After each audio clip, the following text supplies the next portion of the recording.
नमस्कार, मैं शादाब जैन क्लासेस से एक बार फिर आपको बताने के लिए आया हूं कि इस तरफ बैठे हैं अभय राठौर जो कि 80% नंबर लाए हैं और एक तरफ बैठी हमारी खुशी राठौर जो कि 83% नंबर लाए हैं।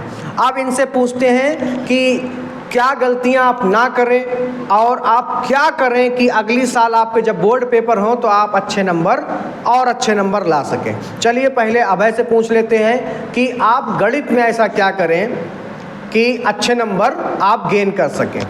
गणित में सबसे ज़्यादा प्रैक्टिस की ज़रूरत होती है और प्रैक्टिस ही गणित मांगती है। और अगर आपकी प्रैक्टिस नहीं है तो आपको अच्छे से अच्छे प्रैक्टिस करनी चाहिए मैथ के लिए। और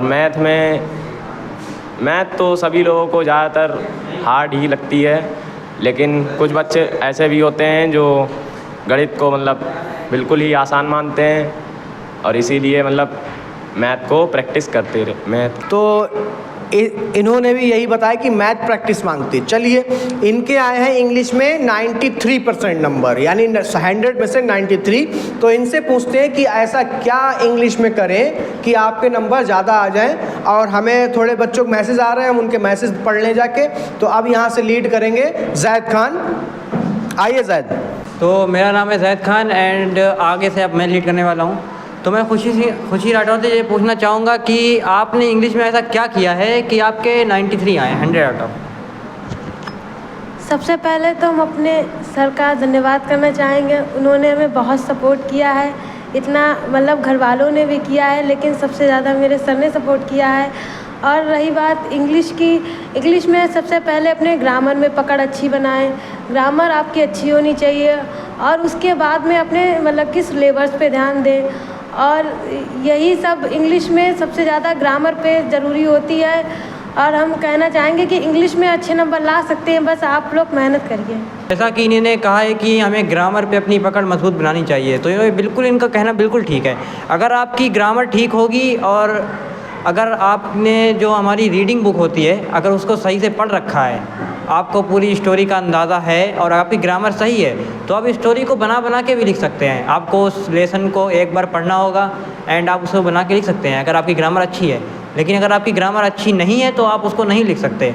तो इनका कहना एकदम बिल्कुल ठीक है, आपको पहले ग्रामर पर फोकस करना होगा। तो मैं अभय राठौर से ये पूछना चाहूँगा कि आपने ड्राइंग में ऐसा क्या किया कि आपके अच्छे नंबर आए। मैं ड्राइंग को बिल्कुल भी सीरियस नहीं लेता था अक्टूबर तक, लेकिन मेरे जब पहले एग्ज़ाम हुए तो उसमें मेरे बिल्कुल ही कम नंबर आए थे और इसलिए मैं हफ्ते में एक बार ड्राइंग बनाना स्टार्ट किया मैंने। तो बाद में मैं बोर्ड के पेपर देने गया और उसमें मेरे अच्छे नंबर आ गए थे। इसलिए आपको भी प्रैक्टिस करनी चाहिए, वो भी हफ्ते में एक बार ड्राइंग बना के देख लेनी चाहिए। तो जैसा अभय राठौर ने ड्राइंग के बारे में कहा, वैसे ही खुशी राठौर से ड्राइंग के बारे में पूछने की ज़रूरत है नहीं, क्योंकि आप लोगों को पता होगा कि लड़कियों की ड्राइंग वैसे भी अच्छी होती है। तो मैं आप लोगों से एक बात पूछना चाहूँगा कि जब आप हिंदी में संस्कृत की व्याख्या करते थे तो उसमें आपको क्या क्या प्रॉब्लम आती थी और आपने उसको कैसे सही किया। हाँ, हिंदी में प्रॉब्लम्स आती हैं व्याख्या करने में, लेकिन अगर जो टीचर पढ़ा रहे हैं उसे हम सही से समझे तो हम संस्कृत की भी व्याख्या आसानी से कर सकते हैं।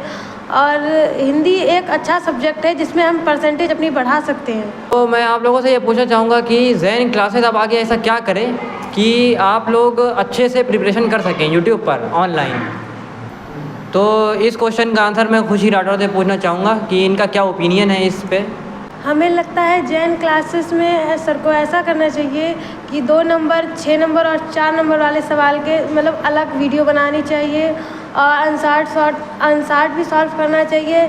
वैसे सर तो अच्छा पढ़ाते ही मेरे हिसाब से हैं। तो मैं एक क्वेश्चन और पूछना चाहूँगा कि जब लास्ट समय आता है पेपर का 1 महीना पहले, तो पढ़ाई किसी एक सब्जेक्ट को हम लोग नहीं कर सकते। जैसे कि एक ही सब्जेक्ट को 4 घंटे दे दिए, एक ही सब्जेक्ट को 6 घंटे दे दिए, तो ये नहीं कर सकते। हमें सारे 6 सब्जेक्ट हैं, सबको साथ में लेकर चलना होता है।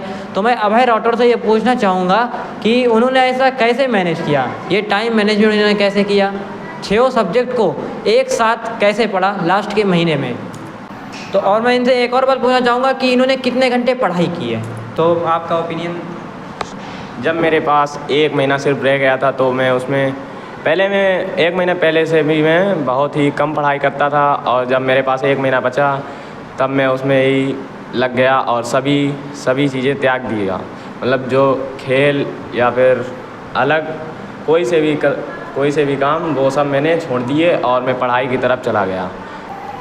तो मैं 1 महीने जब मेरे पास बचा था तो मैं उसमें डेली टाइम टेबल बनाता था और उसे ही फॉलो करता था।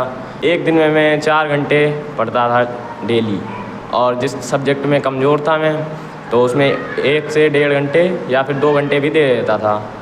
तो जैसा कि आपने देखा कि अगर आपको 10th में 80+, 90+ लाने हैं तो ये ज़रूरी नहीं है कि आप 4 दिन के 8-8 घंटे पढ़ रहे हैं, रात भर पढ़ रहे हैं। ज़्यादा पढ़ना जो है मतलब बात नहीं होता। आपने वो बात सुनी होगी, क्वांटिटी नहीं मैटर करती है, क्वालिटी मैटर करती है।